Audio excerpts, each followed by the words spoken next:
everyone. I call the meeting of Standing Committee Economic Development back to order. My name is Jackie Jacobson. I'm the MLA for the Gnwt and chair of the committee. While we meet today virtual platform, I'd like to take the moment to acknowledge the importance of our lands and acknowledge one second, and then call back to order on item 5 with Mr. Hubert. I'd like to remind all members that any questions that will go, we'll keep those to the end, and all the questions directed through me as the chair. Both committee members and witnesses will need to wait to be recognized before speaking. And now I'll let my members introduce themselves for the record.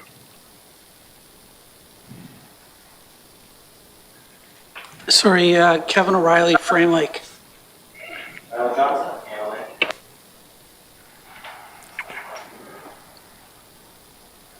Ron? Ron Bontrus, Decho. Yeah, thank you.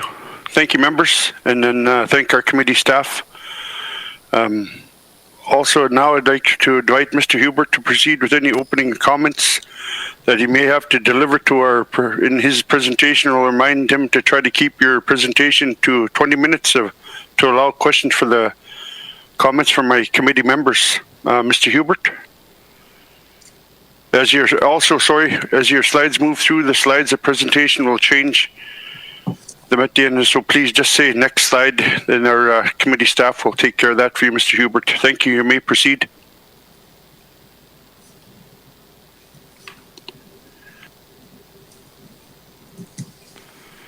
He's muted. Is it okay? Yeah, we could hear you now, Mr. Hubert. Proceed. Okay, thank you. Well, it's a pleasure to be with you today. My apologies that you probably only got the draft report that I prepared this morning. I'll try to summarize the high points of that in the next 20 minutes, and then I look forward to questions and discussion. Next slide, please. I have set out the context at the start. The administrative staff indicated that this would be a public meeting, so I thought there may be other people online. So just to set the context, it's my understanding that the government of the Northwest Territories is proposing to adopt a benefit retention approach to economic development and to maximize benefits from development while maintaining competitiveness. I find this next phrase to be quite an important one. ITI has stated that reimagining our government's fiscal framework around royalties, and I would hope to add corporate income tax, is one that deserves a comprehensive, collaborative, and multi-phased approach. And of course, they commissioned PwC to conduct the study tax and royalty benchmark. Next slide, please.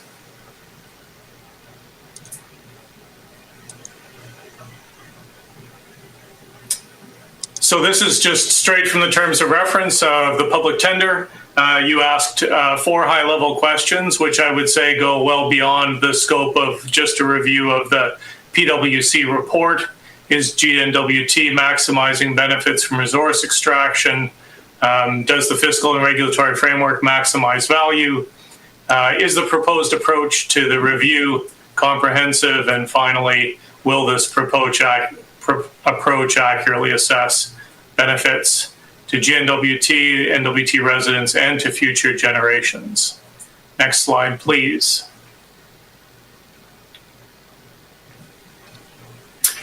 Just a few words. I expect that most of the people on this call saw our proposal, but I just wanted to say that the core business of Resources for Development Consulting is to help governments and communities in resource-rich countries get a fair share of revenue from oil, gas, and mining projects. And I want to say just a word here about the importance of revenues, because we work in probably 20 countries around the world and also in Canada. And we strongly believe that the key measure of success in an extractive sector project isn't just the economic growth that it generates or the jobs, the spin-off industries, the infrastructure, the corporate social responsibility. The key prize is government revenues, and projects that fail to achieve substantial government revenues, we would say fail in the ultimate cost-benefit analysis. We know that extractive sector projects bring with them environmental and social harms, and to offset that, we need economic benefits, foremost among them government revenues. Next slide, please.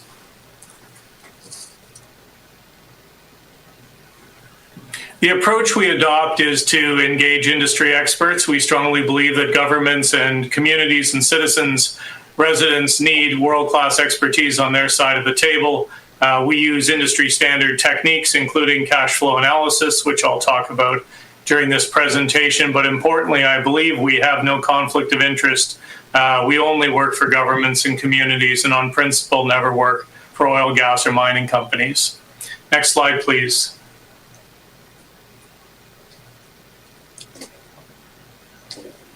So the methodology and the report sections, the draft that you have, has four main sections. As per the terms of reference, there's a gap analysis of the PwC tax and royalty benchmark study.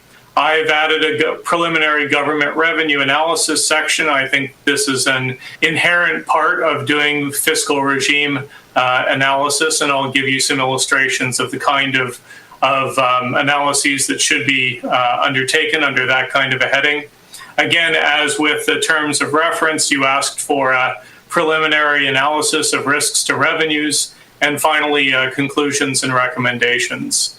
I would say, just as caveats, that this is a small desk study working from public domain sources, and importantly, I don't have any information on other plans that ITI might have for other studies in this comprehensive, multidimensional approach they have to the mining fiscal review. Perhaps there are other studies that are planned that I'm not aware of. I draw some conclusions on other kinds of analyses that I think would be warranted, and I don't want to preclude that perhaps these are already part of the plan. Next slide, please.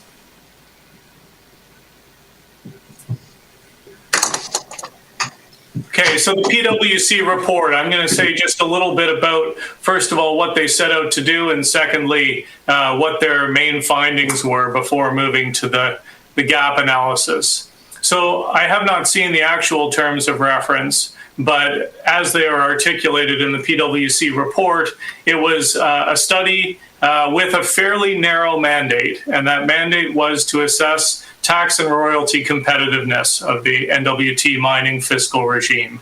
And that language implies that it should be an assessment of essentially the attractiveness from the perspective of an investor, from the perspective of a mining company.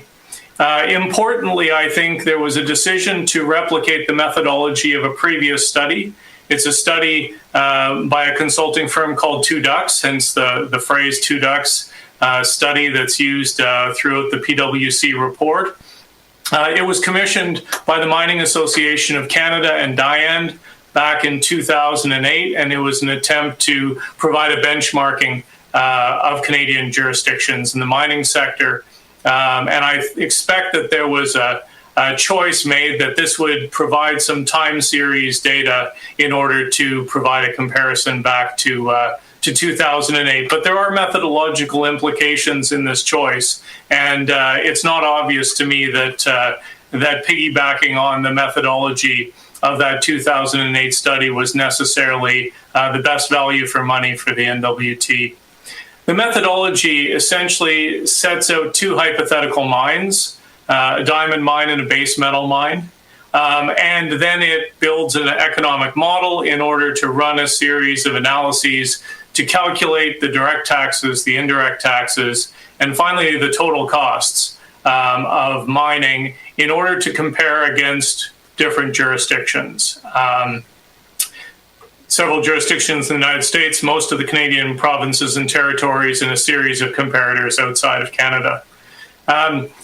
Each of these mines, for each of these fiscal regimes, is analyzed at different levels of profitability, and this is done based on a concept called an internal rate of return, which is essentially a measure of profitability over timelines. Technically, it is the rate of return required to create a net present value of $0, but an industry standard mechanism or method for assessing profitability. And finally, PwC was asked to provide an assessment of fair return and whether the NWT mining fiscal regime generated such a return. Next slide, please.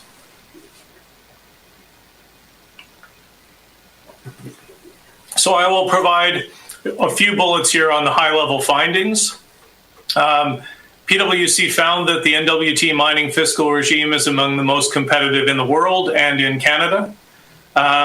They conclude that the NWT receives a fair share in line with other jurisdictions in Canada. I'll say more about that in a minute. They point out that high capital and operating costs make the environment challenging for mining companies, and that lowering taxes wouldn't really help to attract more inward investment, but that doing something on developing energy and transportation infrastructure would. Next slide, please.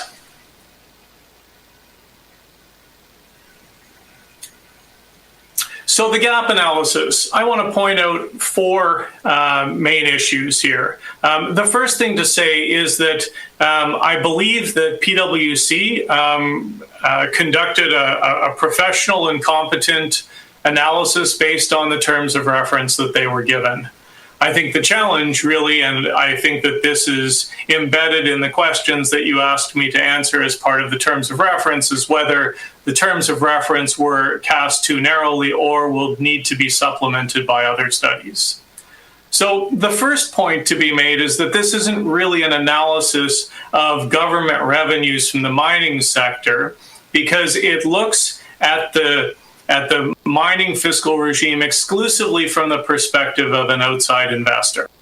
And again, I think that's consistent with the terms of reference. It's consistent with the way in which the 2 Ducks study was done. But this looks at revenues to the government, both to the federal government and to the NWT, as essentially a cost to companies, a potential barrier to inward investment. And in fact, I think it would be fair to characterize the core terms of reference of the study is asking the question, should NWT lower its tax and royalty rates in order to attract more mining?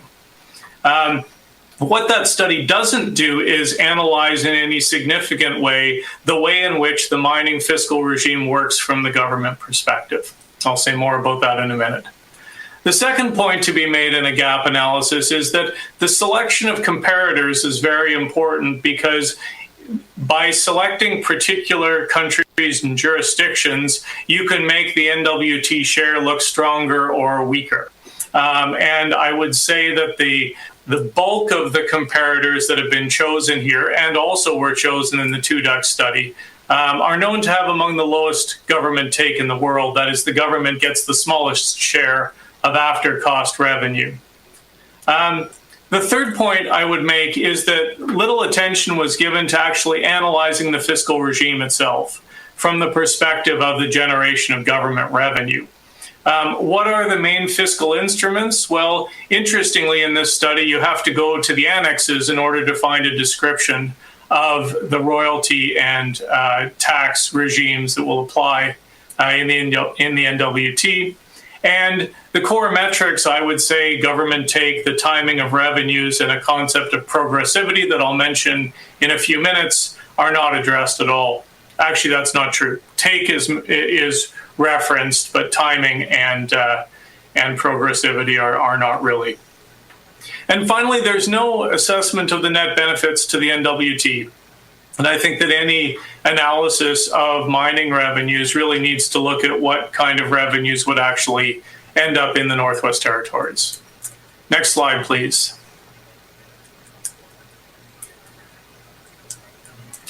So what I've done here is I've extracted the data from the large mine analysis that PwC prepares, digitized it and reproduced it. I've removed most of the Canadian provinces and territories because they don't really tell us much. the core fiscal instruments in the Canadian mining fiscal regime are, of course, the 15% corporate income tax that's charged by the federal government, and then a supplementary corporate tax that ranges from 11.5% to 16%. And each of the provinces and territories have some kind of a royalty. So it's not really telling us very much to put a whole lot of Canadian jurisdictions there and say that the Northwest Territories is somewhat similar, although we would say on the low side of those jurisdictions. What I want to point to here more is that the NWT's competitiveness, in one way of framing it, is also at the same time a statement that the NWT asks for less for the sale of its non-renewable resources than almost any other jurisdiction, both in Canada and in the world. I would point out here that Peru shows as being a more favorable jurisdiction here, but the president of Peru, the president-elect, campaigned on a platform of raising mining taxes, and Chile is also going through a significant revision to their mining code. So in some respects, although the PwC report is quite recent, it's already also in some respects out of date. Next slide, please.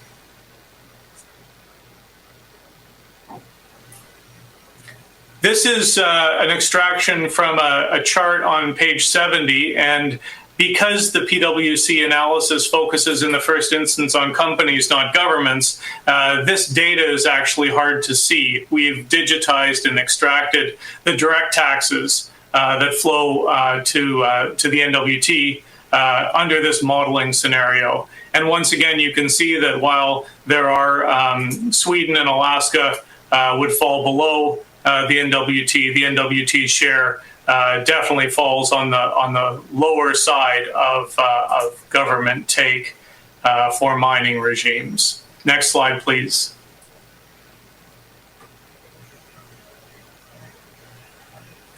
Okay, so that's a quick overview of the gap analysis. And as I said, I think the gap analysis is driven more by the terms of reference that PwC was given, and the decision to replicate broadly the analysis of the two-duct study.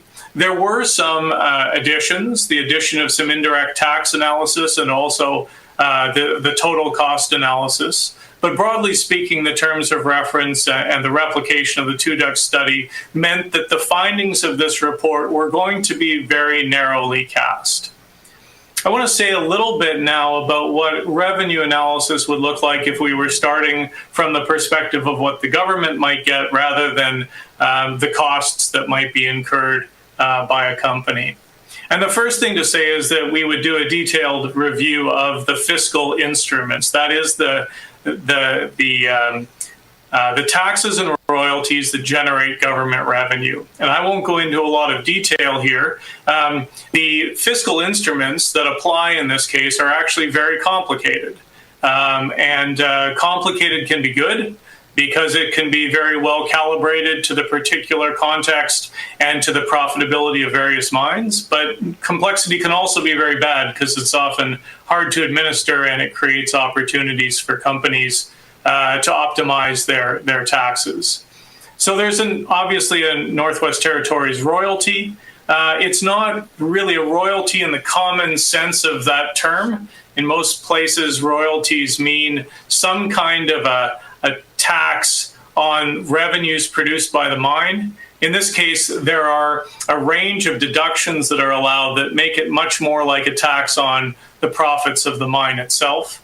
The rate is graduated based on the size of the mine and ranges from 5 to 14%. 14% would apply on revenues over $45 million a year. And as I said, it's assessed not against revenues, but against what's called mine output. And most mine costs are allowable deductions in the calculation of mine output. So it really is a tax assessed on something close to the profits of the mine itself. There are a few important exceptions to those deductions. An example would be for exploration costs by the mining company outside of the Northwest Territories. And secondly, there's a corporate income tax, and this is assessed in two different ways. First of all, a federal tax with a tax rate of 15% applies to all mines. And this is, of course, a tax on net income. It's a tax on income after expenses or revenues after expenses have been deducted. And then provinces and territories assess a supplementary corporate tax. In most cases, this is just an add-on to the federal tax and uses the same calculations, and that's the case with the NWT. And this tax rate ranges from 11.5% in NWT and in Ontario at the low end to 16% in Nova Scotia. I would say that the provisions around corporate tax in Canada, including accelerated depreciation, allow companies to recover the costs of their investment quickly and so are quite favorable from a company perspective. And often this means that revenues to government come later. Next slide, please.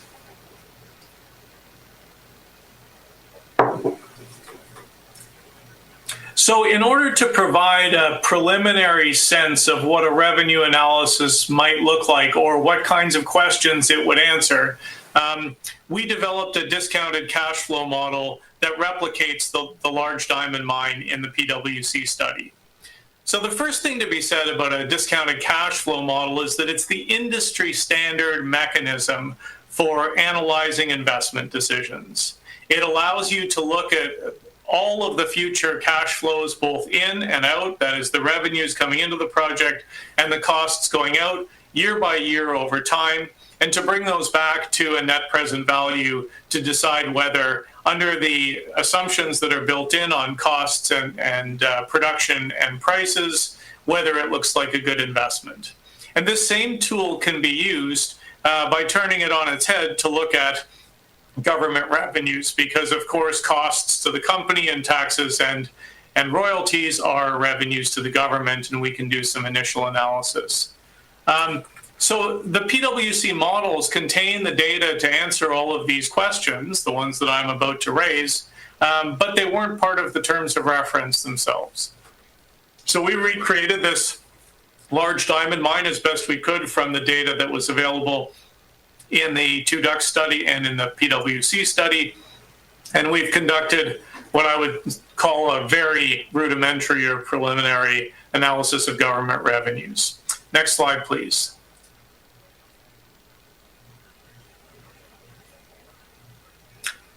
So the first thing we can do is look at the life cycle of the project. And I should say that all of the PwC analysis looked at the life cycle of the mine. It reduced 15 years of operations to a single number in each of their scenarios. And this slide shows the same thing. It shows the cost revenue split. So this is for a large diamond mine at a rate of return of 15%. So in the language of the PwC study, this is a mine that's operating at medium level profitability, although they concede that following the 2 Ducks methodology meant that their low price mine, that is their low profitability mine, would never have actually been built. And so we're dealing with let's say the middle case in the PwC study. And what you can see here is that costs account for nearly 60% of total mine revenue over the life cycle of the project. And after cost, that is the share that goes to government after costs have been accounted for, is 36%, of which 22% ends up with the NWT. Next slide, please. Now, as I said earlier, the NWT, I think, is widely recognized as having a very low government take. This comes from a different study, and of course, because it's analyzing a different mine, the numbers are different, but the rankings are broadly the same. And you see that the NWT comes in asking a little bit more than Alaska. Chile, we've already discussed a little bit, is increasing their rates, as are Peru. But you can see that the NWT comes in at the low end of the government take spectrum. And I think that this is really quite an important reframing of a finding that comes out of the PwC report. There's no inconsistency here. To say that the NWT has among the most competitive fiscal regime for mining in the world is to say at the exact same time that the NWT sells its mineral resources more cheaply than almost any other jurisdiction. Next slide, please. So a second question we always want to ask is not just how much do you get over the life cycle of the project, but when do you get it? And what you see here is along the horizontal axis, the years of the mine. Because we're doing annual cash flow analysis, we generate a forecast of how much revenue would go to the government year by year by year over the 15 years of the mine. And when we sum all of this up, of course, we come to an overall number and we can generate a government take statistic. And what you'll see here is that there are three different colors of bars, and they correspond to the different rates of return. That is the different levels of mine profitability. And you'll see that under a very profitable mine, the dark bars, government revenue starts reasonably early and carries on throughout the life cycle of the mine. But as profitability declines, you see that the share that goes to the government in the early years in particular remains very small. And this is a crucial finding. It's stated in one sentence in the PwC report that profit-sensitive measures, as in the NWT royalty and of course in corporate income tax, tend to be economically efficient. This means that they work well from a company perspective. If profits are low, companies pay less. If profits are high, companies pay more. But what it does mean is that revenues are very uncertain, particularly in the early years. And I don't have firsthand knowledge of examples like this in Canada, but in many countries where we work, profit-sensitive mechanisms sometimes don't generate any revenue at all, ever. And I will come to this point under the revenue risk analysis in a few minutes. The one other point that I would make here, I didn't pull it out in a separate slide, but there's a third measure of government revenue that we commonly use. The first one is government take, so the percentage of after-cost revenues over the life cycle of a mine. The second one is timing, which we're looking at here. When do the revenues come? And the third is a concept called progressivity. And it essentially means if there are windfall profits, does the share that goes to the government go up? And the logic here is that essentially in huge commodity price spikes, the company itself didn't do anything to generate all these additional profits, and so the government should get a greater share. And having run the analysis, I can say that essentially the fiscal regime for the NWT mining sector is neutral. That is the government share doesn't really change around profitability, which is better than many fiscal regimes in the world, but not ideal in the sense that you're not capturing any of that additional upside. Next slide, please.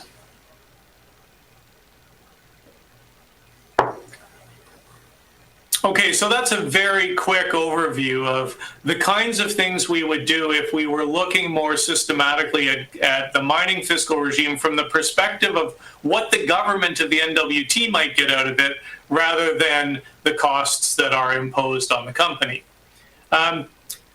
We've also conducted a revenue risk analysis, and I said on the last slide that one of the things that we see sometimes is that the theoretical revenues look really good. Sometimes the mining fiscal regime is excellent in the seminar room, but it's not very good actually in practice. And what we see routinely is the government revenues fall far short of the initial expectations, even when we control for commodity price. So of course we can't predict the future price of commodities. They go up, they go down. But when we control for that, when we factor that into our models, government share is almost always far less than what we would expect. And the question is why? The first answer is that cost overruns are almost the norm. That is, a company, when they create their feasibility study, has an estimate of how much it's going to cost them to build and operate the mine, and almost always the costs are much higher than expected. And I'm not saying here that the costs are a little bit over. Sometimes the costs are 50, 80, 100% of what the original projections were.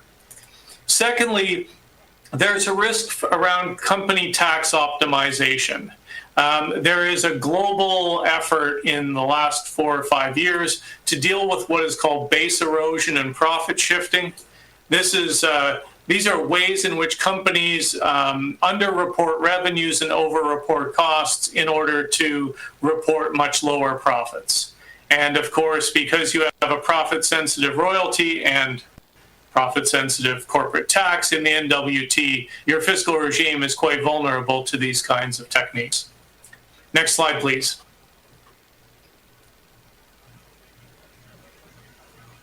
So what I've done is I've run another scenario, including a series of, let's say, plausible common revenue risks.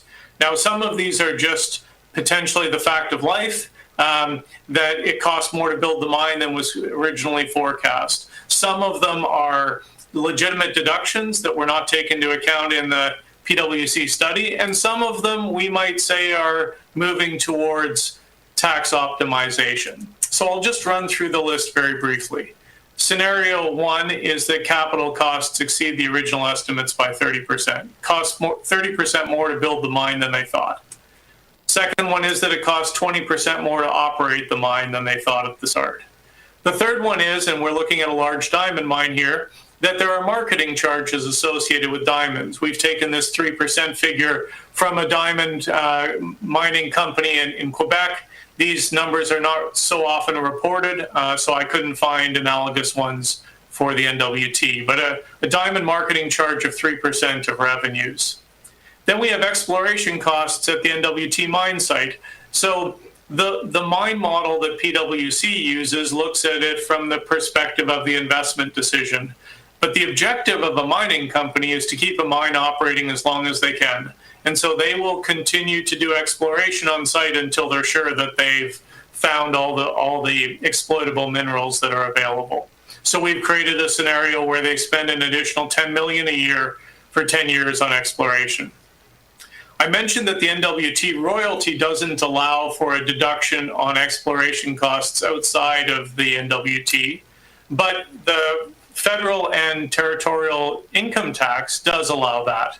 So we've included both a $50 million exploration cost outside the territory and a $50 million historic tax loss from another mine outside the territory.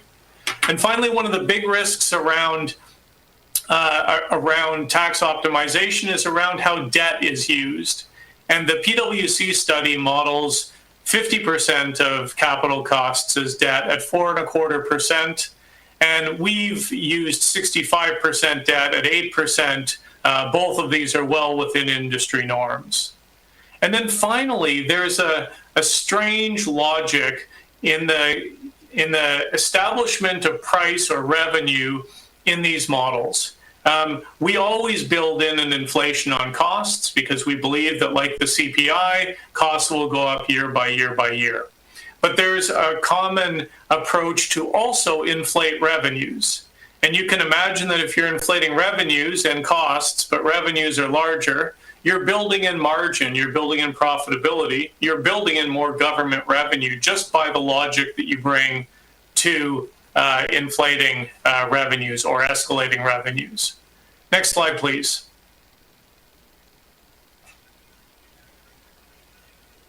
So what we've done here is we've shown on the bottom the large diamond mine at 20% rate of return. So this is the high price scenario for PwC. And you can see that revenues are very modest in year one, but they grow quickly because of the very high profitability of the mine.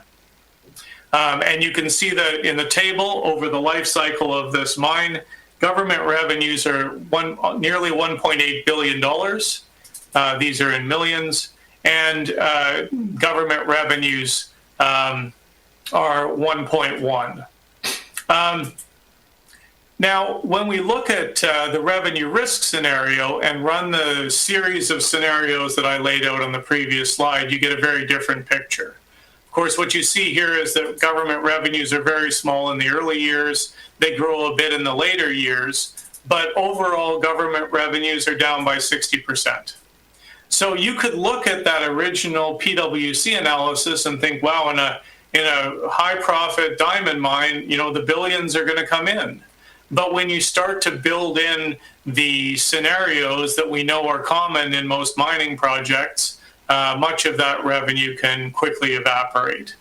As I say, I don't have firsthand knowledge of mines in the NWT, but I can point you to mines in other parts of the world that have never paid any profit-based tax at all. Next slide, please.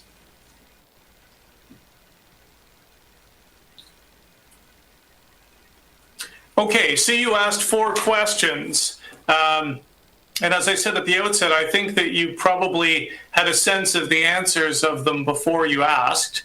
Nevertheless, I'll give my high-level responses. Is the GNWT maximizing benefits from resource extraction? I think the answer to this is a clear no.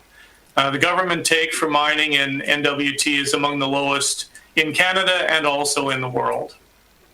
The second question was, does the fiscal and regulatory structure maximize value?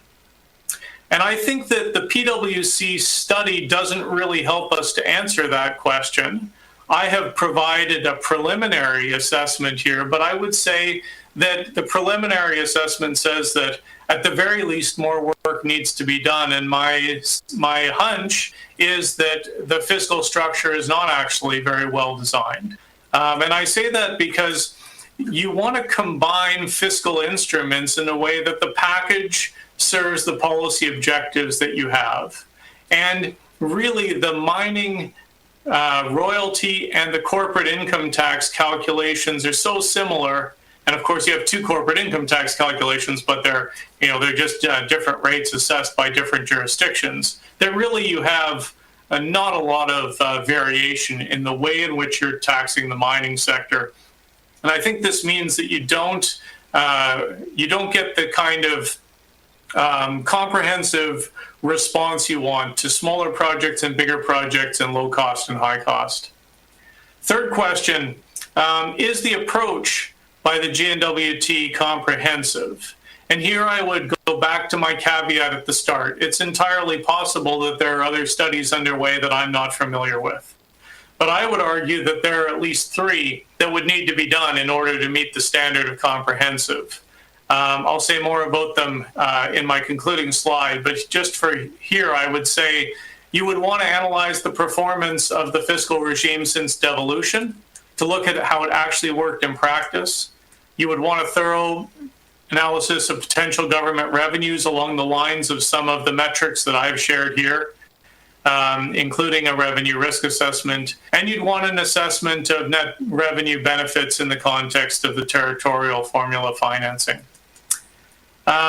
So to answer your last question, will the proposed approach accurately assess the benefits from resource wealth and whether they're being maximized? I would say that if the GNWT's approach is limited only to a benchmarking study, then the answer to that question would also be no. Next slide, please.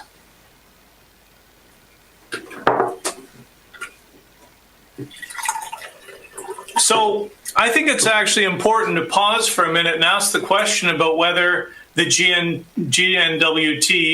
believes that maximizing government revenues from the mining sector is an important policy objective. And I'm not being facetious here. This is an important question, and I think that in Canada and the United States, there are many who think the answer to that question is, broadly speaking, no. I've given you a quote here from the Ontario Minister of Mines in 2015. I couldn't find something similar in the NWT, where the minister said mining taxes are obviously one part of it, but the value for us are the jobs and the indirect economic benefits that come from the jobs. We work in some jurisdictions where the biggest single source of government revenue is the personal income tax paid by people working in the mines.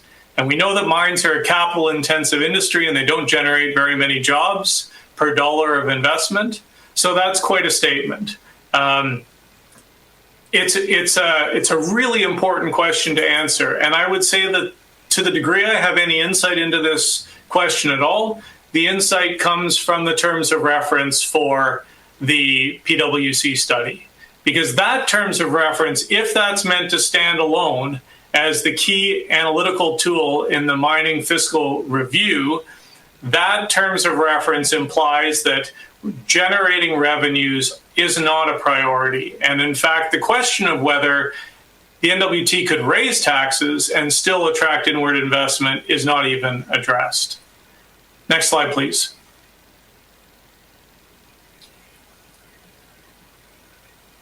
And I should say last slide. So my recommendations. Number one, analyze the fiscal performance of the existing mining fiscal regime since devolution. You have 7 years of data, and PwC is recommending no change to the mining fiscal regime at all. So you're talking about keeping the mining fiscal regime that you currently have, and you have data. We recommend this kind of analysis in most of the places we work. There's often not a lot of enthusiasm because, regrettably, the story's often not good, and it leads people to rue missed opportunities. Nonetheless, it's a crucial piece of this. To go forward with the existing mining fiscal regime without knowing how it's performed in practice would be, I think, a major mistake. Number two, and I haven't said much about this up until this point in the presentation, but implement a government-led revenue transparency scheme. For the last 20 years, countries around the world have been putting more and more data in the public domain.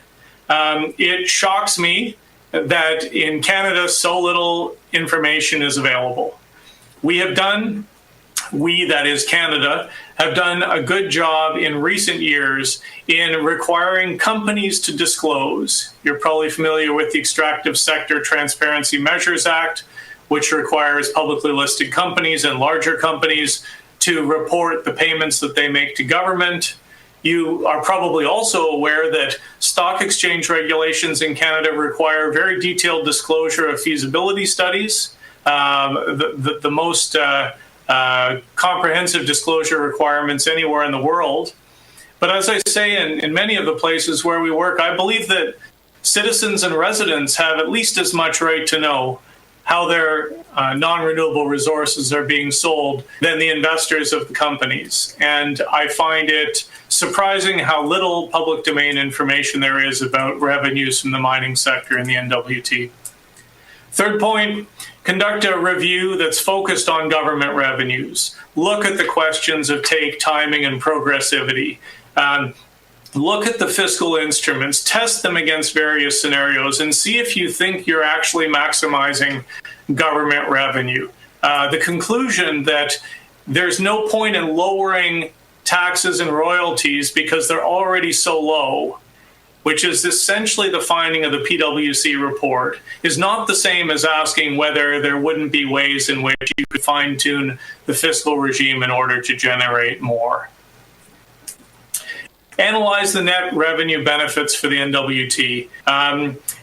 As in many places where we work, you have a subnational, a territorial set of revenues, but this is obviously complicated by the territorial formula financing and the potential clawback.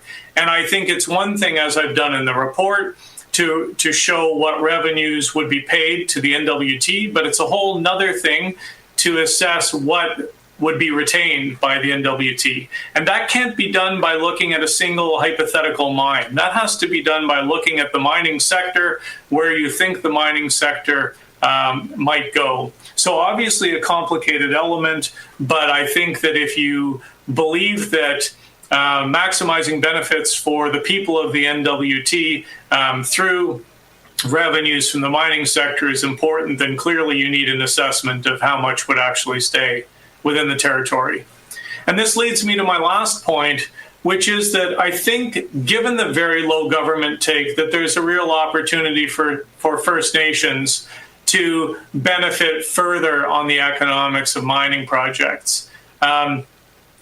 And I say this, at least it's my understanding that there would be no clawback if First Nations were to negotiate better deals on economic benefit sharing. And I'm not talking about compensation here for environmental harms. I'm talking about benefiting from the economic activity that's taking place in the territory. And I think that there are ways that you could pursue, just like a government would pursue, both a kind of return based on revenue and also some kind of a variable payment based on profitability of the mine, maybe linked to commodity prices. But it seems to me that there's a real opportunity to retain more value inside the NWT through First Nations negotiating and monitoring stronger deals. That brings me to the end. You can go to the very last slide, which is just a thank you.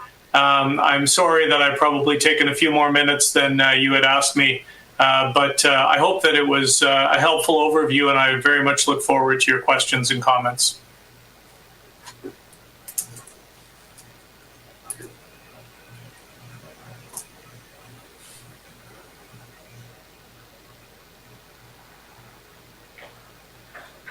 Unmute yourself. I'm unmuted. Can you hear me now? Yes. Yes. Okay. Thank you, committee. Thank you again, Mr. Hubert, for the presentation. It was really a really good presentation, and it opened up some of or it answered some of the questions that we had long-standing. So I know I'll give my members two questions per member for the start, then we'll go for round two. But who wants to start it off? Members, just raise your hand if you have any questions. Mr. Johnson. Thank you, Mr. Chair, and thank you, Dr. Hubert, for presenting today. I guess, so the way I read your conclusion is that the two ducks methodology and the PricewaterhouseCoopers, we take all of the Canadian jurisdictions and we take a few American jurisdictions, which internationally are on the lower side, and then it puts us, in a competitive framing. I see that. I understand that Canada and the United States are, we are the most competitive, or take the lowest take, however you want to frame it, in the world. But I guess, how do we address the fact that there is a bit of a, a collective action problem here, or just a federalism reality, in that if we as the Northwest Territories raise royalties to be, something more in line with Australia, all of a sudden we're way out of line with Yukon and Nunavut, who are seeing increased exploration than us, who are, attracting more investors. So in some sense, is this not more of a problem for Canada than it is for the Northwest Territories? I struggle to see how we could get so out of step with everyone else without, harming our overall take. Thank you, Mr. Chair. Thank you, Mr. Johnson. Mr. Hubert? Well, thank you for that question, and it's a good one. And I certainly don't mean to sound simplistic here. We encounter people we work with routinely who never see a tax they didn't like. And of course, there is a balance to be met between competitiveness and maximizing government revenue. The first question that I would raise, or the first point I would make, is that it doesn't appear that the PwC gave any thought at all to whether competitiveness could be maintained with slightly higher tax rates. That seems to me to be an obvious question that should be answered. To say that no further lowering would help to increase competitiveness is very different than to say that competitiveness couldn't be maintained at higher rates. And I'm not suggesting some radical change that would put you somewhere near the top of the government take tables. But I would say that there's lots of opportunity both to ask for more and at least test the viability of that, and also to change the way in which your fiscal instruments work. So as an example, you could implement some kind of a royalty based more around commodity prices rather than around around mine profitability. And it does a couple of things. One, it's very sensitive to profitability because, of course, mines are profitable when prices are high. But secondly, it reduces many of the risks around profit shifting and base erosion. And so there's substantial analysis that needs to be done, I think, in order to fine-tune the different fiscal instruments in order to meet your policy objectives. And I guess I would make one other point here, and this is an area of legitimate difference. As I said in my presentation, I believe that because there are inherent environmental and social harms associated with mining operations, the project should generate significant benefits so that a cost-benefit analysis would lead one to say that the benefits outweigh the costs. And from my side, the highly marginal mine that can just barely scrape by and doesn't generate any revenue and probably shuts down early, that's probably not a mine that you want.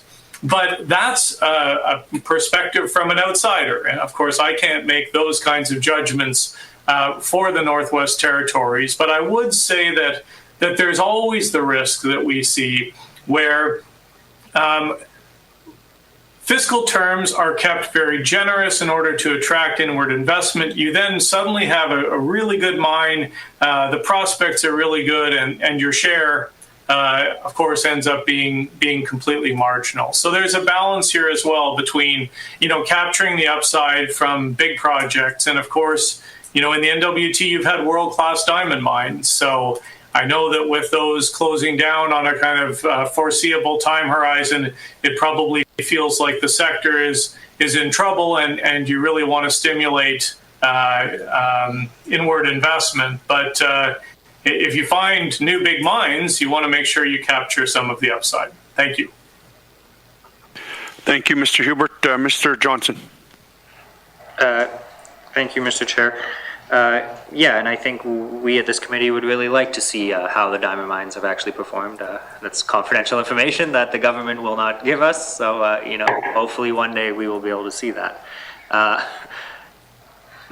I guess the other conclusion of the report, which I think is true, is that, probably the best thing the NWT can do to be more competitive is to build infrastructure. And the rate, whether we raise it or lower it, is just not a main concern for an investor coming here. And I'm just wondering how we should factor that into analysis. To me, we have a few $1 billion worth of mega infrastructure projects on the table in this territory. And to me, it makes sense if we build that and we invest public monies, we want to raise the royalties so that we can get some percentage of that capital investment back as a government. But if we don't build that infrastructure, I think there's a strong argument to be raised that, we shouldn't be increasing the royalties because it is just so hard to attract new investment. So I struggle to, the conclusion here is that in the PricewaterhouseCoopers report is to build more infrastructure. But I'm just wondering how you would recommend we would go about doing further analysis that kind of depends whether we spent that billions of dollars of public money in the first place, whether the infrastructure exists. Because I'd note Australia, which has one of the highest takes in the world, also has some of the most extensive infrastructure. They build the roads and power to the mines. Thank you, Mr. Chair. Thank you, Mr. Johnson. Mr. Hubert. Well, thank you for that comment. Let me pick up the point briefly first about assessing the performance of the fiscal regime since devolution. I understand your point that that this information is not in the public domain, and we work with parliaments in addition to government ministries in lots of countries. It's a study that should be at the very least done internally. The fact that there is taxpayer confidential information at play and the rest of it does increase some of the complexity of doing that work. And there are claims that, confidentiality is a barrier to doing this, although we have 60 countries around the world that seem to have overcome that. But at the very least, it should be done internally. And you may have seen the reference that I made in the report. It was unclear to me whether the Ministry of Finance was consulted on the terms of reference or on any of the analysis. And, even when we look at who administers the royalty, it's done, from ITI, and we generally see that ministries responsible for inward investment tend not to focus very much on revenues, theoretical revenues, or the collection of actual revenue. So I would hope that there was a way for some of that reflection to be done, even in the context of the confidentiality of information. On the infrastructure point, this is, broadly speaking, outside of the scope of our work. We are not specialists on the infrastructure to support mining operations. But we are specialists on the economics of mining and on government revenues and maximizing them. And I would say there that best practice is to cost out exactly, what you think the costs of the infrastructure, but also what the benefits will be. And, those benefits, if they're in jobs, you can, you need a lot of jobs to make up for, hundreds of millions of dollars in infrastructure. So this, I would say, is a little bit like a mining incentive. If you have reasons to build the infrastructure that have nothing to do with mining, then proceed. But if mining is a major reason to build the infrastructure, then see it as an incentive and cost it out and make sure that the return that you're getting on your investment is warranted. Thank you. Thank you, Mr. Hubert. Mr. O'Reilly. Thanks, Mr. Chair, and thanks very much for the work that you've done in the presentation today. I just have a couple of small suggestions. I think that the report would really benefit from a plain language executive summary. I'm not sure exactly what the marching orders were for you, but look, and I think you've done a marvelous job presenting what you have today in very clear and plain language, so I appreciate that. The other thing that I think was implicit in what we had asked you to do, but is this notion of intergenerational equity.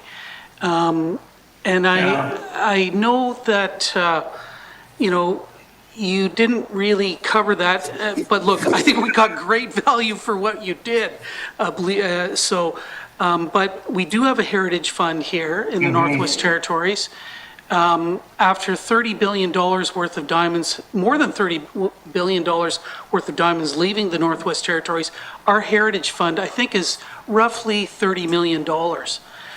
Now, to be fair, it only has been in existence for about 9 years, I think. But if that's all we've got, well, it's not all we've got. It's not nearly all the benefits that we've got from diamond mining. But if that's what we really have to pass on to future generations, I think we failed. But can you just discuss the notion of intergenerational equity and how we should, as a government, start to consider that in the context of mining? Thank you. Thank you, Mr. O'Reilly. Mr. Hubert? Well, thank you for those comments. To your first point, yes, I will write an executive summary. I'm never quite sure what kind of comments I'm going to get back, and so I often do those for the final version rather than for the draft. But I will certainly write an executive summary, and I will put it in as plain language as I can. There's a constant balance here between being technically precise and being accessible, and I try to err on the side of being accessible, but there's always the risk that the technical people come back and critique what we do. So I'll try to find a balance as close to plain language as I can. Your point on intergenerational equity is a very good one, and I did see it in the questions that were asked. And I did look at the Heritage Fund. And one of my colleagues who worked with me on this project provided a bit of support, was actually part of the panel that looked at that did a study, I think, for the NWT on the Heritage Fund back in maybe 2013. And we do a lot of work on sovereign wealth funds. I would make a couple of points here. The first one is that saving money for future generations as compared to investing in healthcare and education and others. There's a balance to be found there. And I think sometimes we look at a dollar value in a heritage fund and think, well, if that's not a really big number, then we're not investing for future generations. The sad story of it is that the return on investment for heritage funds is pretty low. Now, we look at places like Norway. I mean, Norway's sovereign wealth fund has about 1% of global equity value, and they estimate a 3% return on their investment, which is what they then transfer to their budget. But we've done work with a bunch of countries that have much smaller sovereign wealth funds, and maybe the Heritage Fund actually, in your public documents, you probably actually have information on the return that you're getting on your investment, but it's often more like 1.5%, which is kind of barely above inflation. So sometimes putting a lot of money in a fund isn't necessarily the best way to invest for future generations. And I could easily add a short section to the report that flagged some of these issues. I think the much more crucial question is, are you getting a good share of the mining revenues? Because if you get a good share of the mining revenues, you can choose to put those into a heritage fund. You can choose to spend them on health, education, infrastructure. You can choose to kind of invest them in growing the NWT and in providing a more solid base for the population. So for me, the very small amount of funds in the Heritage Fund is more a red flag that probably you haven't been capturing enough of the revenues that have been generated from the diamond sector. And so I would point back to whether the government whether the fiscal instruments are appropriate, whether the revenue risk issues are being dealt with, whether there should be more monitoring and auditing, and ultimately come back to the question about kind of, how did you do based on the current mining fiscal regime over the last 7 years? Because if the proposal is to keep the same regime, then you're probably not going to do a lot better in the future with it than you've done in the recent past. Thank you. Thank you, Mr. Hubert. Mr. O'Reilly? Thanks, Mr. Chair. I guess a few comments, if I can. I think the terms of reference for the PricewaterhouseCoopers report was part of a public request for proposal. So if you don't have that, I think we can probably arrange for you to get that. I don't think it's going to change your findings or report in any significant way, but I think we should try to get that to you. I also want to say that I was very critical of the PricewaterhouseCoopers report when it was released. I issued a news release as a regular MLA, which is pretty unusual. I spoke about it in the House. I don't even think that it was a thorough analysis of attractiveness in terms of investment, because issues like political stability, regulatory certainty, those sort of things were not even considered in the report itself. It was just basically a jurisdictional comparison of a bunch of model mines that didn't even really account for how those regimes are implemented in reality, the risk analysis that you actually have conducted for us, at least in terms of the NWT at a high level. I did say that there's two fundamental flaws with the way ITI is approaching this. The first is secrecy around the royalties and revenues to our government from mining, which we can't even get that information as regular MLAs, and then the independence of the review. This is being conducted by ITI. Apparently, I guess there's some work behind the scenes with finance, but and this is one question I'd like you to address. It's just not an independent review. It's being managed by ITI, which has a conflicting role as regulator and promoter. And in most other jurisdictions that are going to do a serious review of the revenues, they appoint a blue ribbon panel of experts, get some outside expertise and so on.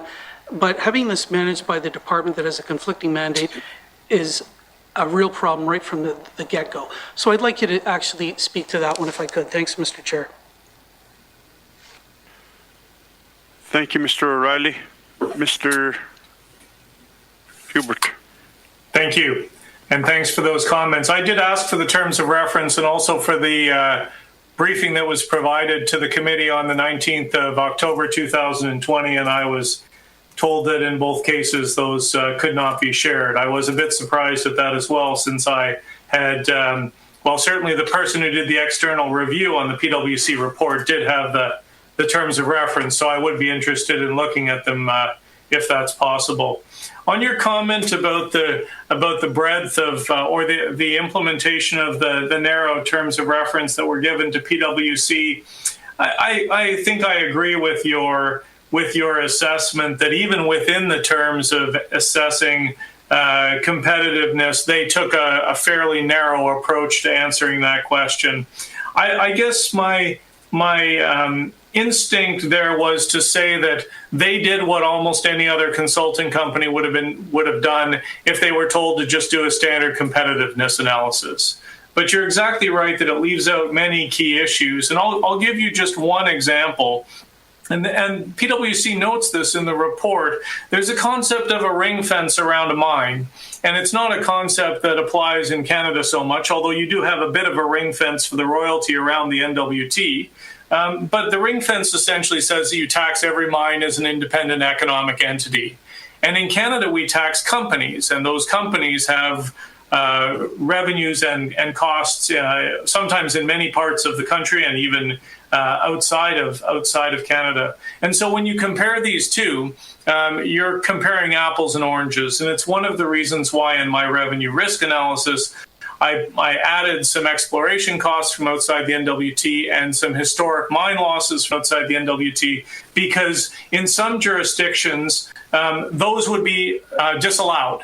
And so what you get from the theoretical model is a little bit closer to what you would actually get. And similarly, if you have an ad valorem royalty, that is a royalty that is based on the value of the minerals produced, and if that value is established by an index to the London Metals Exchange, for example, and there's no affiliated party trades and all the rest, well, then you've actually got quite a solid basis on which to forecast a royalty.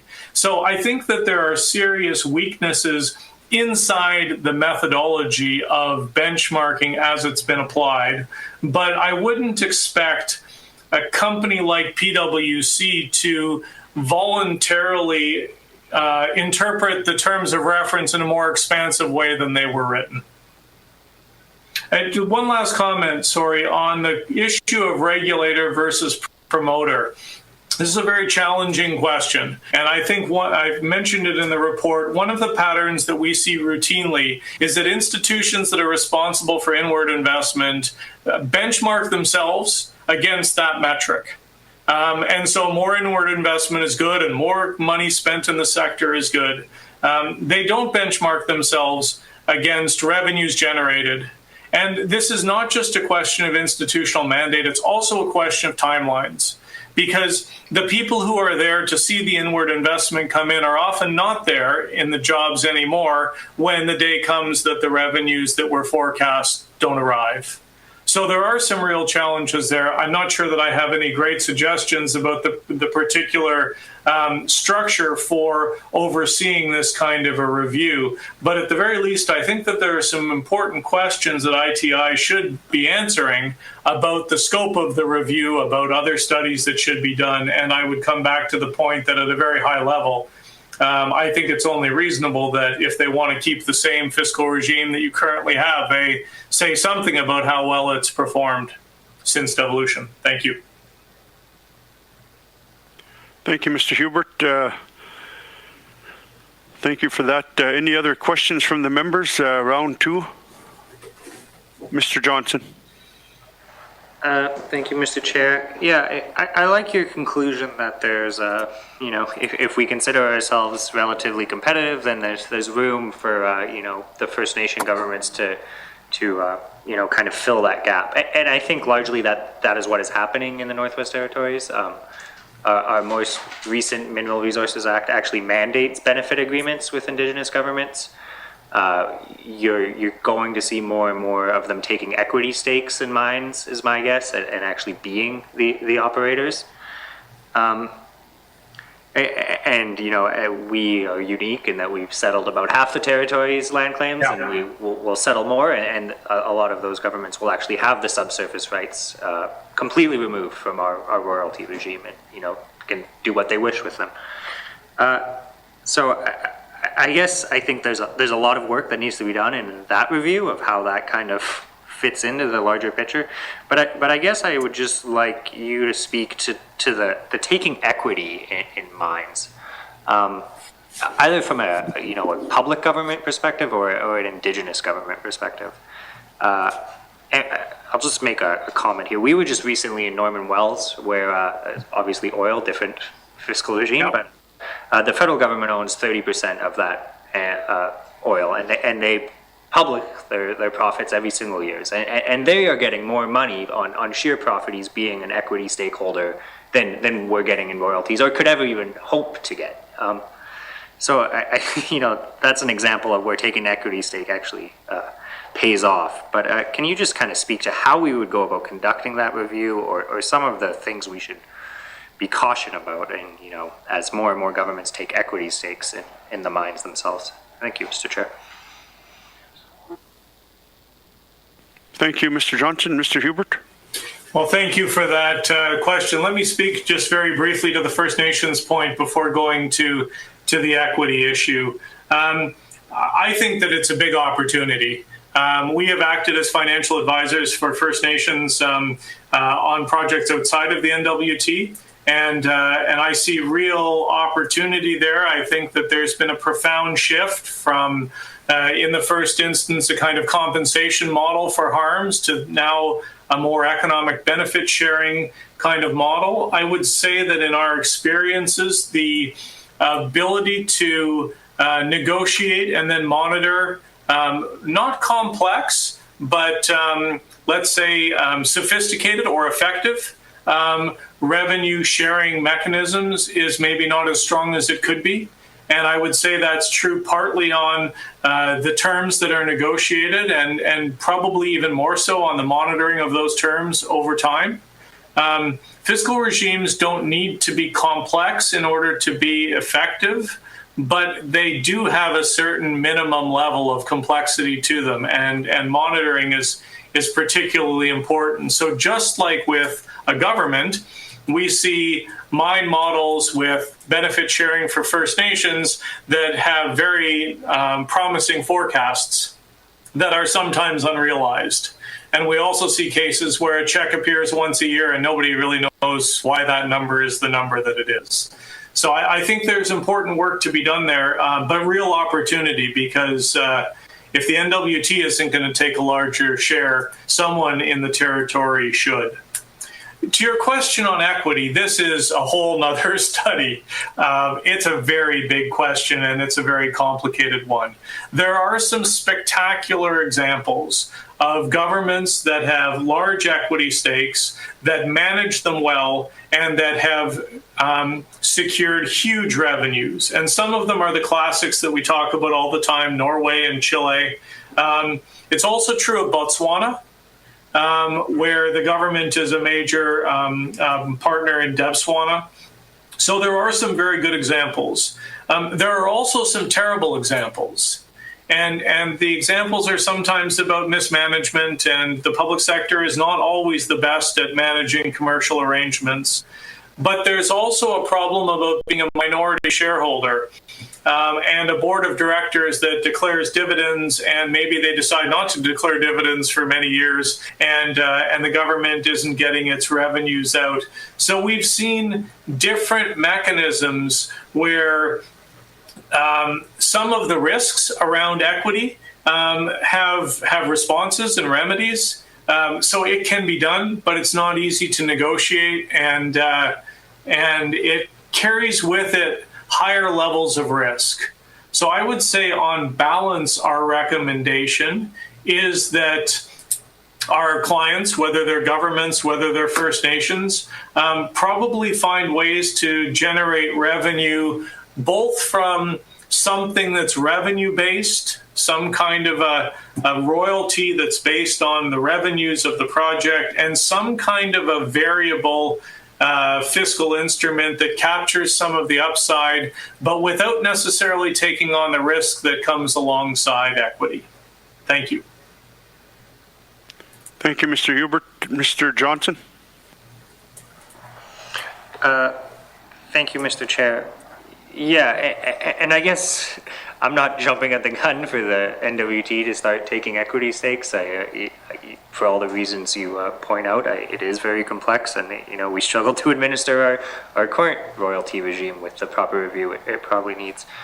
I guess I recognize you point out some of the concerns with using corporate income tax, and I like I said before, I'm very eager to see how the diamond mines have actually performed and how that corporate income tax has been filed. I'll note that the NWT in our revenues, in our main estimates, has overestimated our corporate revenue by about $100 million for every single year. And every single year we have to go back and pay back millions of dollars of corporate income tax to the federal government that they give us under the TFF. So even and that's finance and the accountants there cannot seem to get the predictions right on what the corporate income tax revenue will be for a multitude of reasons. But can you just speak to, given that that's largely federal, how we would go about kind of isolating ourselves, or what we can do about the corporate income tax issue and the off-skirting of taxes as the GNWT? Thank you, Mr. Chair.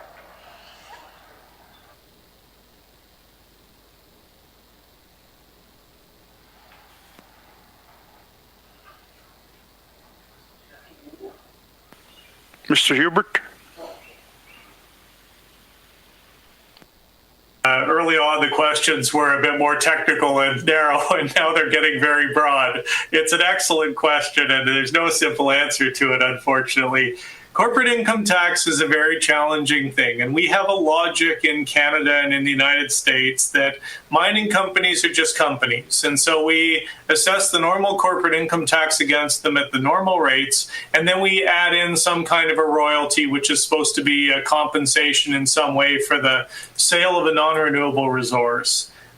It's not a logic that I like very much.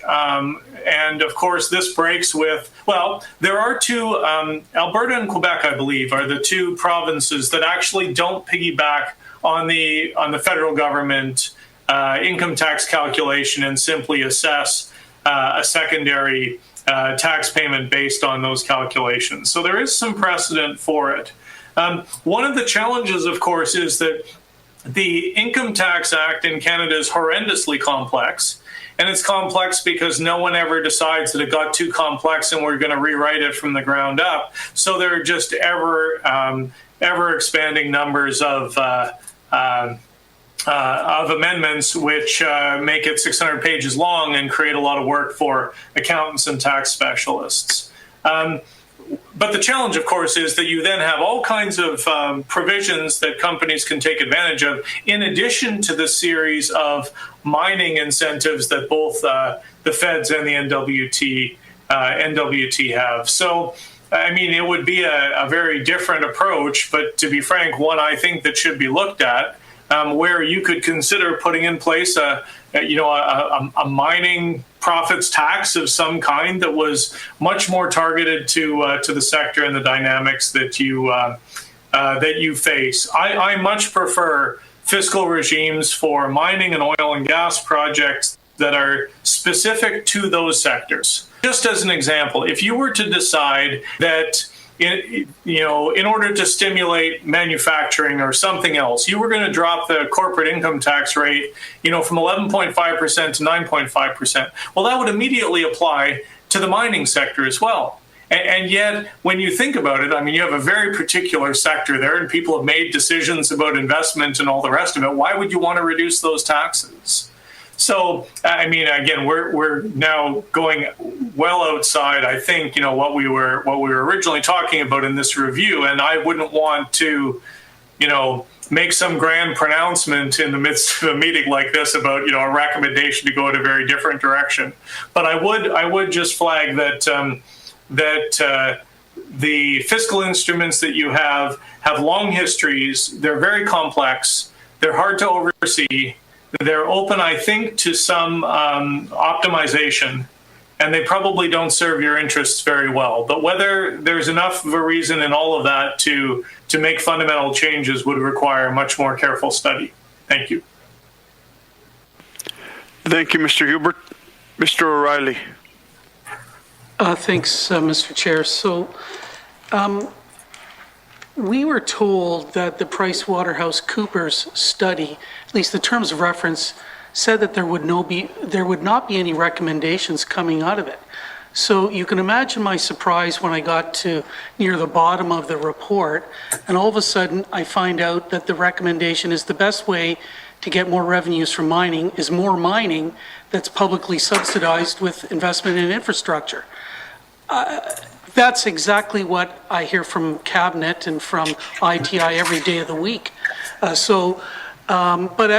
The terms of reference did not ask for a recommendation, yet that was found in there. So, and that's okay, but there was no analysis done of how to actually stabilize or maximize the revenues. And I'm speaking in hypothetical terms here. So if we were to take the money that would be invested in infrastructure, the Tolson hydroelectric expansion and or the Slave Geological Province Road, you know, those are billions and billions of dollars that could be spent on other things, invested in healthcare, in education, childcare, which could actually increase the number of Northerners that could be employed in the sector. But there's been no kind of macroeconomic analysis to look at those opportunity costs. And, you know, or even something as simple as if we do want to maximize our revenues, government take from mining, why do we have 3 diamond mines going full blast at the same time where none of them have ever been able to achieve greater than 50% employment by Northerners? So those sort of basic questions were never even dealt with in the PricewaterhouseCoopers study, yet they came up with this interesting recommendation. So I'm wondering, are there other jurisdictions that do this kind of work to look at where we can get the biggest bang for our buck in terms of public investment and how to maximize revenues from the extractive sector? If you could talk about that a bit, that'd be great. Thank you. Thank you, Mr. O'Reilly. Mr. Hubert. Well, thank you for that comment, and it's interesting to hear that recommendations were not necessarily asked for. I would say that some of the analysis underlying the recommendations seem to me to be insufficiently robust. When I look at the question about what they did, I think they were asked to figure out how to maximize mining, not how to maximize revenues. I think it's an important distinction, and I think it's the logic that leads them to the infrastructure conclusion, because it is true that mining costs are high in the north, that only relatively high-grade mines will proceed. And as I've said earlier, if I were in your positions, I would not necessarily want the most marginal mine to go ahead, given that the cost-benefit analysis would probably not be very strong. I don't have the kind of comparative knowledge that you're asking for here on other jurisdictions and how they compare the relative benefits of other investments. I would say that I am concerned in many of the cases where I look at public investments and they're linked to economic benefit analyses, which have simplistic assumptions about multiplier effects, and suddenly it looks like the economic benefits of undertaking this particular project look overwhelmingly positive, and they often don't work out that way in practice. But I would take this opportunity just to maybe reiterate two of the or one of the key points, and this comes out in the point about the fair deal. The conclusion is not actually robustly argued at all in the PwC report. There's a single sentence that says, because NWT is kind of close to Canadian provinces and territories, although curiously, actually near the bottom of the Ontario provinces and territories, therefore, kind of by definition, it must be a fair deal. And I certainly think that the analysis that we've done in other jurisdictions, I know that Andrew Bauer was a consultant to the ITI, and I think had some quite similar findings to my own. I would say that being well grouped with Canadian provinces and territories is by definition a statement that you are underachieving when it comes to maximizing revenues. Thank you. Mr. O'Reilly? Yeah, thanks, Mr. Chair. No, thanks. I appreciate that response. Look, I know nothing about economics. What's a normal internal rate of return for a project to proceed in the mining sector? What's I think I saw the table in here about the government take and how, the NRCan study from 2011 and so on. But what's a normal internal rate of return for a project to be profitable? And how does that relate to the government take? Thanks. That's a great question, and there's no simple relationship. Mr. Hubert. Yeah, thank you. Thank you, Mr. O'Reilly. Mr. Hubert, I know you're excited, so proceed. Thank you. Okay, well, I will try to stay within protocol. My apologies. There's no simple answer to the question about the relationship between rates of return and government take. And it's one of the reasons why I actually think government take is an important measure for governments to compare themselves, but it's not actually an important measure for companies. I can show you projects where the government take, particularly in the oil sector, is in the 90%, and the companies are still making rates of return in the 20s. Everyone's getting rich because oil's selling for a lot of money, and the costs of producing are relatively low. So there's kind of multiple variables in place here.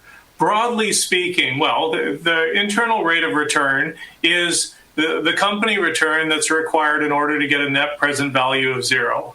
And a net present value of zero at whatever discount rate is being used is essentially the moment at which an investment decision looks good. Is it 7.5% as a discount rate like the NRCan uses, or 10%? Which is probably more common, like PwC. So that's the kind of the bare minimum. A 10% rate of return just scrapes you by, and you would expect more than that. 12, 15, 18, if you're into the 20s, you're making really good money. If you're in the high 20s, it's a barn burner.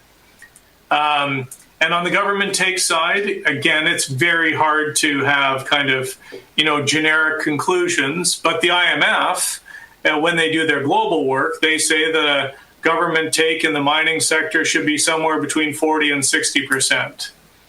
And when I look at the specific mine model that we've replicated, I think that our estimations of the government take on the NWT side are probably on the high side. I think that the reality is probably somewhere closer to what NRCan came up with, and I think it definitely falls outside of the norm. It's certainly the case that the government of Canada hires consultants like myself to advise countries around the world to ask for more than we ask for in Canada. And I find that to be quite a curious place to be. Thank you. Thank you, Mr. Hubert. Any other questions from committee? Mr. Johnson? Thank you, Mr. Hubert. Thank you, Mr. Chair. I was just hoping you could speak briefly to Ontario's regime. I do know that they have benchmarked to a number of different minerals, and I know it's one of the areas that our government is looking at. there was some concern, I believe, expressed for that. But I guess within Canada, where should we be looking, and any concerns you have with the Ontario model? That's obviously a very big question, but thank you, Mr. Chair. Thank you, Mr. Johnson. Mr. Hubert. Thank you for the question, and thank you for the floor, Mr. Chair. It is a big question, and it's not one that I can easily answer. One of the things and one of the problems here, or one of the challenges, is that the mining fiscal regime in Canada is very complicated, partly because of the corporate income tax at the federal level, and partly because every territory and province has their own specificities. I would say that when I look at the different jurisdictions, I like perhaps places like BC that have a second royalty that's a little bit more, let's call it something like a net revenue royalty. It still takes into account costs, and so it's not an ad valorem royalty. It's small, but it is more likely to kind of guarantee some early year income. And it's one of the reasons why I just think that it's so important to have someone look carefully at the historical record. The small bit of information that I've seen in the public domain suggests that revenues have fallen far short of expectations. But you really want to know whether you're, what kind of royalties you've been getting and why they've been, that modest. I think that the answer is often related to the revenues that are reported, and of course, in the case of the NWT royalty, it's based on this concept of mine output, and then secondly, it's about costs. So, for example, you put that 3% marketing fee on diamonds, and you've reduced your revenue by 3%, and then you add a bunch of additional costs for debt financing, and suddenly, you're at a much lower tax base. So, I think that there are some examples in Canada where they have a secondary royalty that's a bit closer to be based on net revenue rather than on profit. And I would definitely explore that kind of a possibility, because what we see in many of the places we work is that the seminar room analysis looks beautiful. The fiscal regime, fits all of the different kinds of mines and high and low profit and small and large. And if prices go down, it responds beautifully. And if prices go high, everyone gets rich. And then we look at what actually happens. And what actually happens is that almost nothing ever gets paid except a revenue-based royalty. And decades go by, and I'm not joking, decades go by, and virtually no profit-based tax is ever paid. So that's not a good answer to your question about the Ontario regime. I would also point you, and I cited it in the report, to Rita Celli's analysis on trying to figure out what was going on with diamond revenues in Ontario, and was largely unable to. And I think it's a symptom of this problem we have in Canada of secrecy. And I will just reiterate the point I made earlier, that I find it quite surprising that in a country known generally for good governance, that secrecy still prevails in the kinds of revenues that we generate from our natural resources. Thank you. Thank you, Mr. Hubert. Mr. Johnson? No further questions. Thank you for everything. Thank you, Mr. Chair. Yeah, thank you, Mr. Johnson. Any other questions from committee? Seeing none. No further questions from committee. I'd like to thank Mr. Hubert for joining us here today, and this concludes our public portion of the meeting. Members, please stay online for a quick wrap-up. And again, Mr. Hubert, thank you for your presentation. We look forward to talking with you again in the future. Oh, thank you. Thank you. Bye-bye. Can I get a motion to go into camera, committee? Mr. Johnson, thank you. In camera.